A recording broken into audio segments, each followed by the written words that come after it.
Hi everyone, welcome back to the channel. This video will show you how to fix the lock cannot be edited issue in Canva.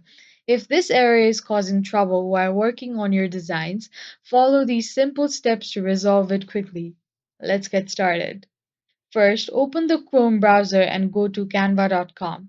Navigate to the template or project where the issue is occurring. If the error "Lock cannot be edited" is displayed when selecting elements, scroll to the top of the page. Click on the lock icon at the top of the canvas. This action should resolve the issue. If the icon includes a pencil, simply double-click on the lock and pencil icon to fix the problem. And that's it. The issue should be now resolved. If this video helped, consider subscribing to the channel and giving it a big thumbs up.